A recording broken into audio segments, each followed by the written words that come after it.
Welcome. റഹ്മാനാണ് microbiology video സീരീസിൽ ഈ video ലിസ്റ്റീരിയയെ കുറിച്ചിട്ടാണ്. ലിസ്റ്റീരിയ മോണോസൈറ്റോജെനിസിനെ കുറിച്ചിട്ടാണ്. സോ ഗ്രാം പോസിറ്റീവ് ബാസില്ലൈ അല്ലെങ്കിൽ റോഡ്സ്, ഗ്രാം പോസിറ്റീവ് റോഡ്സ് നമ്മൾ ക്ലാസിഫൈ ചെയ്തത് രണ്ടാക്കിയാണ്. ഒന്ന് നമ്മൾ പറഞ്ഞത് സ്പോർ ഫോമിംഗ് ആണ്. സ്പോർ ഫോമിംഗ് ബാസില്ലൈ നമ്മൾ ക്ലാസിഫൈ ചെയ്തത് എയ്റോബ്സ് ആണ്. ഒന്ന് എനൈറോബ്സ്. എയ്റോബ്സ് ആൻഡ് എനൈറോബ്സ്. എയ്റോബ്സിൽ നമ്മൾ പറഞ്ഞത് ഏതായിരുന്നു? എയ്റോബ്സിൽ നമ്മൾ ബാസില്ല ആണ് പറഞ്ഞത്. ബാസില്ലസ്, ആന്ത്രാസിസ്, ബാസില്ലസ്, സെറിയസ് ഒക്കെ നമ്മൾ പറഞ്ഞു. എനൈറോബ്സിൽ നമ്മൾ പറഞ്ഞത് പ്രധാനമായിട്ടും ക്ലോസ്ട്രിഡിയത്തെ കുറിച്ചിട്ടാണ്. ക്ലോസ്ട്രിഡിയം. ഇപ്പൊ രണ്ടാമത്തെ ഗ്രൂപ്പ് നോൺ സ്പോർ ഫോമിംഗ് ആണ്. Non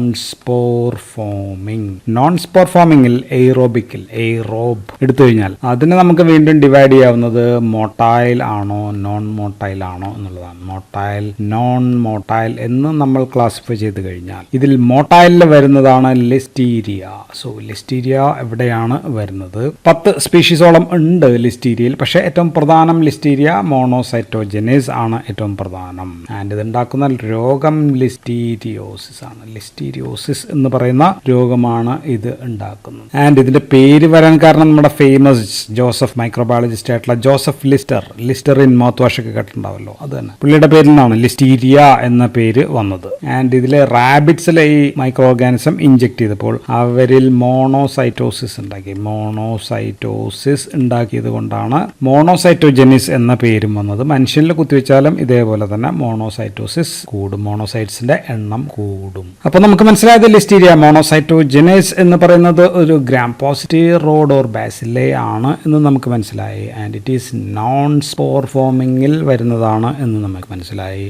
and it is aerobe ആണെന്ന് മനസ്സിലായി. Can be sometimes facultative anaerobe കൂടിയാകാം. എനൈറോബിക് ഫാക്കൽറ്റേറ്റീവ് എനൈറോബ് ആണ്. അത്യാവശ്യ ഘട്ടങ്ങളിൽ എനൈറോബായിട്ടും ജീവിക്കാൻ ചിലപ്പോൾ പറ്റും. ആൻഡ് ഇതിന്റെ ഷേപ്പ് എന്ന് പറയുന്നത് അവിടെ തന്നെ ഉണ്ട്. റോഡാണ്, റോഡ് ഷേപ്ഡ് ആണ്. നോൺ ഫിലമെന്റസ് ആണ്, നോൺ ബ്രാഞ്ചിങ് ആണ്. നോൺ ബ്രാഞ്ചിങ് റോഡ്സ് ആണ്. ഷോർട്ട് റോഡ്സ് ആണ്. ആൻഡ് ഇതിന്റെ ഷേപ്പ് നമുക്ക് വേണമെങ്കിൽ ഒരു പ്ലിയോമോർഫിക് എന്നൊക്കെ പറയാം. ഇപ്പോൾ നമ്മുടെ കൊറൈൻ ബാക്ടീരിയം, ഡിഫ്തീരിയ ഒക്കെ പോലെ ഒരു LV ഷേപ്പിലൊക്കെ ചിലപ്പോൾ കാണാൻ പറ്റിയേക്കാം ഇതിന്. ഇനി ഇവ നോൺ സ്പോർ ഫോമിംഗിൽ എയ്റോബിക് ആണെന്ന് പറഞ്ഞു. അപ്പോൾ അതിൽ നമ്മൾ പറഞ്ഞത് മോട്ടൈൽ ആണ് എന്നാണ് നമ്മൾ പറഞ്ഞത്. So this is classified as motile ആണ്. മോട്ടിലിറ്റി ഉണ്ട്. ആൻഡ് ഇതിനൊരു ക്യാരക്ടറിസ്റ്റിക് മോട്ടിലിറ്റി ഉണ്ട് എന്നുള്ളതാണ്. Characteristic slow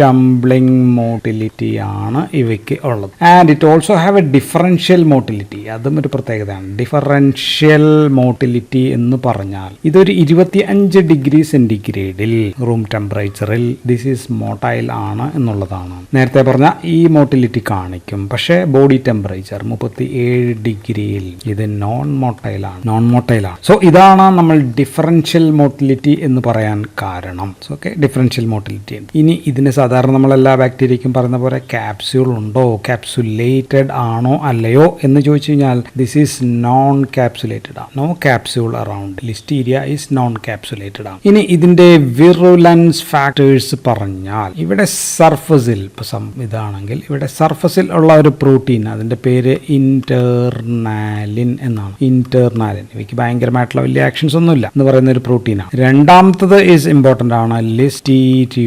ലിസ്റ്റീരിയോലൈസിൻ O.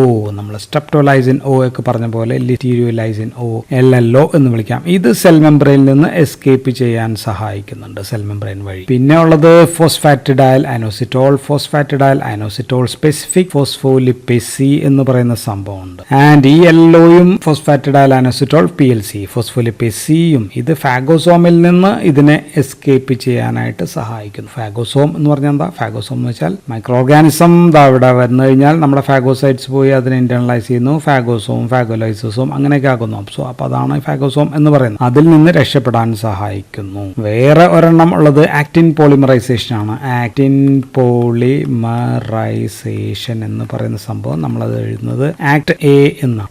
ആൻഡ് ഇത് സെൽ മെംബ്രെയിനകത്ത് ഉള്ള ആക്റ്റിൻ ഫിലമെന്റിനെ പോളിമറൈസ് ചെയ്ത് സെല്ലിൽ നിന്ന് പുറത്തേക്ക് കടക്കാൻ, രക്ഷപ്പെടാനായിട്ട് സഹായിക്കുന്ന സംഭവമാണ് ഈ ആക്ട് എ എന്ന് പറയുന്നത്. സോ ലിസ്റ്റീരിയ അപ്പോൾ സെല്ലിന്റെ അകത്തുള്ള കാര്യമാണ് നമ്മൾ പറഞ്ഞുകൊണ്ടിരിക്കുന്നത്. So this is an intracellular pathogen ആണ് എന്ന് നമുക്ക് മനസ്സിലാക്കാം. So Listeria is an intracellular pathogen ആണ്, ഓർഗാനിസം ആണ്. ഫാഗോസൈറ്റ്സ് ഇവയെ ഫാഗോസൈറ്റ് ചെയ്ത് ഫാഗോസോം ആക്കി കഴിഞ്ഞാൽ ഇവ അവിടെ വളരും.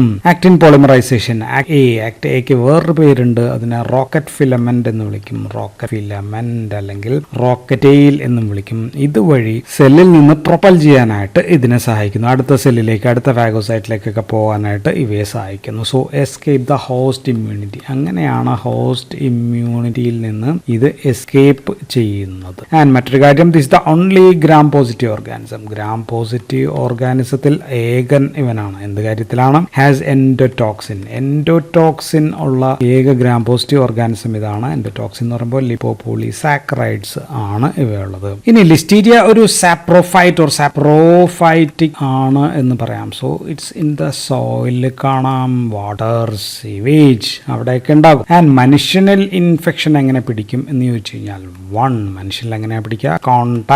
കോണ്ടാക്ട് വിത്ത് ഇൻഫെക്റ്റഡ് ആനിമൽസുമായിട്ടുള്ള contact or inhalation of contaminated dust or injection of contaminated food.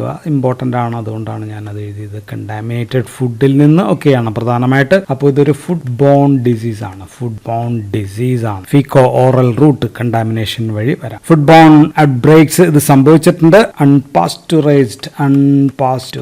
Pasteurise ചെയ്യാത്ത എന്താണ്? മിൽക്കാണ് പാസ്ചറൈസ് ചെയ്യുക. മിൽക്ക് ഓർ ഡയറി പ്രൊഡക്ട്സ് കഴിച്ചാൽ, മീറ്റ്, വേവിക്കാത്ത മീറ്റ് ഒക്കെ കഴിച്ചു കഴിഞ്ഞാലാണ് ഇത് ഉണ്ടാകുക. അപ്പൊ ഇതിന്റെ ഒരു പ്രത്യേകത എന്താണെന്ന് വെച്ചാൽ കോൾഡ് ടെമ്പറേച്ചറിൽ ഇത് നന്നായിട്ട് വളരും. കോൾഡ് ടെമ്പറേച്ചറിൽ ഇതിന്റെ വളർച്ച, ഗ്രോത്ത് നന്നായിട്ട് നടക്കും എന്നുള്ളതാണ്. സോ കണ്ടാമിനേറ്റഡ് ഫുഡ് നമ്മളിപ്പോൾ റെഫ്രിജറേറ്ററിൽ വെച്ച് കഴിഞ്ഞാൽ റിസ്ക് കൂടുതലാണ് എന്നുള്ളതാണ്. So there is paradoxical growth in called temperature. അല്ലെ, കോൾഡ് ടെമ്പറേച്ചറിൽ കൂടുതലായിട്ട് വളരുന്ന പാരഡോക്സ് ആണ്. സോ പാരഡോക്സിക്കൽ ദിസ് കണ്ടീഷനെ നമ്മൾ കോൾഡ് എൻഹാൻസ്മെന്റ് എന്നാണ് പറയുന്നത്. So there is cold enhancement. അപ്പോൾ പാലും ഇതൊക്കെ പ്രൊഡക്ട്സ് ഒക്കെ തണുപ്പത്ത് വെച്ച് കഴിഞ്ഞാൽ, അൺപാസ്ചറൈസ്ഡ് ആണെങ്കിൽ തണുപ്പത്ത് വെച്ച് കഴിഞ്ഞാൽ ബാക്ടീരിയ വളരും എന്നുള്ളതാണ്. രണ്ടാമത്തെ രീതിയിൽ എന്ന് പറയുന്നത് മദർ, അമ്മയിൽ നിന്ന് ഫീറ്റസിലേക്കാണ്. മദർ ടു ഫീറ്റസ് ആണ്. അത് ട്രാൻസ്പ്ലാസന്റലി സംഭവിക്കാം, പ്ലാസന്റ വഴി സംഭവിക്കാം, അല്ലെങ്കിൽ വജൈനൽ ട്രാൻസ്മിഷൻ എപ്പോഴാണ് നടക്കുക? അറ്റ് ദ ടൈം ഓഫ്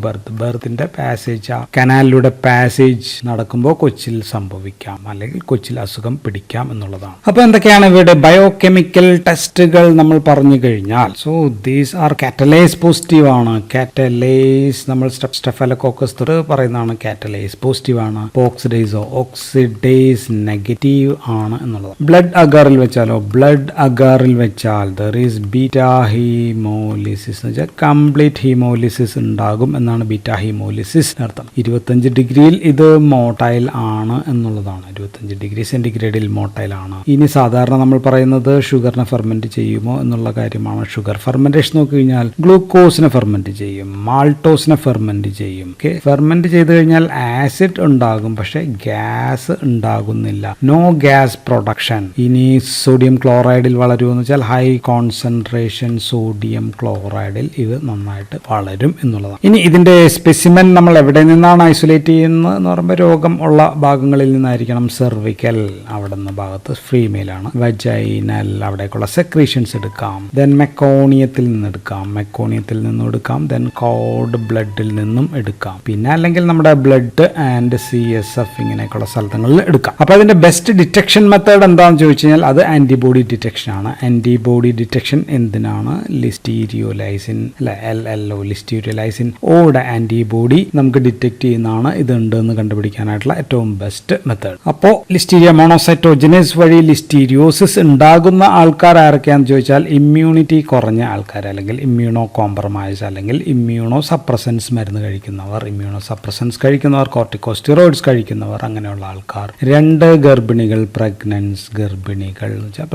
കുട്ടികൾ, ചിൽഡ്രൻ, അല്ലെ, അവരിൽ മുതിർന്നവർക്കും ഇമ്മ്യൂണിറ്റി കുറവാണ്. എൽഡർലി, ഇങ്ങനെയൊക്കെയുള്ള ആൾക്കാരിലാണ് ഈ അസുഖം വേഗത്തിൽ പിടിക്കാനുള്ള സംഭവങ്ങൾ. രോഗത്തിന്റെ symptoms depends upon whom it affects and where it affects. അല്ലെ, കുട്ടികളിൽ നിയോനൈറ്റ്സിലാണെങ്കിൽ വ്യത്യാസമുണ്ടാകും, എൽഡർലിയിലൊക്കെ വ്യത്യാസമുണ്ട്. സോ സാധാരണ ഇപ്പോൾ ഫുഡ് ബോൺ ആണെന്ന് പറഞ്ഞു. ഫുഡ് ബോൺ മൂലം മിക്കവാറും അഡൽട്സിലായിരിക്കും ഉണ്ടാവുക. അവർക്ക് വരുന്നത് ഗ്യാസ്ട്രോ എൻറ്ററൈറ്റിസ് ആയിരിക്കും. ആയിരിക്കും അവരിൽ ഉണ്ടാകുക. ഫീവർ ഉണ്ടാകും, അബ്ഡോമിനൽ പെയിൻ ഉണ്ടാകും, വാട്ടറി ഡയറിയ ഉണ്ടാകും. പിന്നെ അടുത്ത ഫേമസ് ആൾക്കാർ ഗർഭിണികളാണ്. ഗർഭിണികളിൽ പ്രധാനമായിട്ട് ഇപ്പോൾ 3rd ട്രൈമസ്റ്ററിലാണ് ഇത് കൂടുതൽ പ്രകടമാകുന്നത്. കാരണം 3rd ട്രൈമസ്റ്ററിൽ എന്താണ് പ്രശ്നം? ഡിക്രീസ്ഡ് ടി സെൽസിന്റെ എണ്ണം കുറവാണ് 3rd ട്രൈമസ്റ്ററിൽ. സോ സെൽ മീഡിയേറ്റഡ് ഇമ്മ്യൂണിറ്റി കുറവാണ് ഈ സമയത്ത്. ഇത് ഇൻട്രാസെല്ലുലാർ ഓർഗാനിസം ആണ് എന്ന് നമ്മൾ നേരത്തെ പറഞ്ഞു. സോ നേരത്തെ രോഗം ഉണ്ടോ ഇല്ലയോ എന്ന് ടെസ്റ്റ് ചെയ്യുക. സാധാരണ ചിലപ്പോൾ മിക്കവാറും ഡോർമൻ കാരിയേഴ്സ് ആയിരിക്കാം എന്നുള്ളതാണ്. സോ ഗർഭിണിയിൽ വന്നാൽ ആദ്യം ഒരു ഫ്ലൂ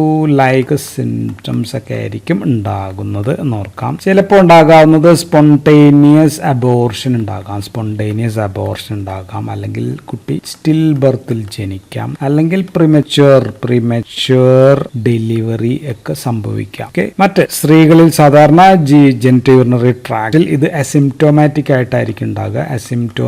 പ്രത്യേകിച്ച് അസുഖമൊന്നുമില്ലാതെ ജെനിറ്റൽ യൂറിനറി ട്രാക്റ്റിൽ കാണാം. അങ്ങനെയൊക്കെ വന്നു കഴിഞ്ഞാൽ ഇൻഫെർട്ടിലിറ്റി അവരിൽ ഉണ്ടായിരിക്കാം. ഇപ്പൊ ന്യൂബോൺ ന്യൂബോണിലെ രോഗം പിടിപെട്ട് കഴിഞ്ഞാൽ അപ്പൊ ഇൻ യൂട്രോ ആയിരിക്കാം, അല്ലെങ്കിൽ ഡ്യൂറിങ് ഡെലിവറി ഒക്കെ ആയിരിക്കാം, from the birth canal. So in the ന്യൂബോണില് അപ്പൊ എന്തുണ്ടാകും? മെനിഞ്ചൈറ്റിസ് ഉണ്ടാകാം, ആൻഡ് സെപ്സിസ് ഒക്കെ അങ്ങനെയൊക്കെയുള്ള പ്രശ്നങ്ങളൊക്കെ ഉണ്ടാകാം എന്നുള്ളതാണ്. അപ്പോൾ ന്യൂനേറ്റ്സ് അല്ലെങ്കിൽ ന്യൂബോണിൽ ഉണ്ടാകാവുന്ന പ്രശ്നം എന്ന് പറയുന്ന ഏറ്റവും ഫേമസ് പ്രശ്നം എഴുതിക്കോളൂ, ഗ്രാനുലോമാറ്റോസിസ്, ഇൻഫന്റൈൽ സെപ്റ്റിക്ക എന്ന് പറയുന്ന പ്രശ്നമാണ് ഉണ്ടാകുക. സോ ഇതുമൂലമൊക്കെയാണ് മിസ് കാരേജ് അല്ലെങ്കിൽ സ്പോണ്ടേനിയസ് അബോർഷൻ, സ്റ്റിൽ ബർത്ത് ഒക്കെ ഉണ്ടാകുന്നത്. ഞാൻ നേരത്തെ പറഞ്ഞ ഗർഭിണികളിൽ കുട്ടികൾ ഇത് ബാധിച്ചു കഴിയുമ്പോഴാണ് ചിലപ്പോൾ പ്രിമച്വർ ബർത്തും ഉണ്ടാകുന്നു എന്ന് നമ്മൾ പറഞ്ഞു. മുതിർന്നവരിലോ വലിയ ആൾക്കാരിൽ ഉണ്ടാകുന്നത് മെനിഞ്ചോ എൻസെഫലൈറ്റിസ് ആണ്.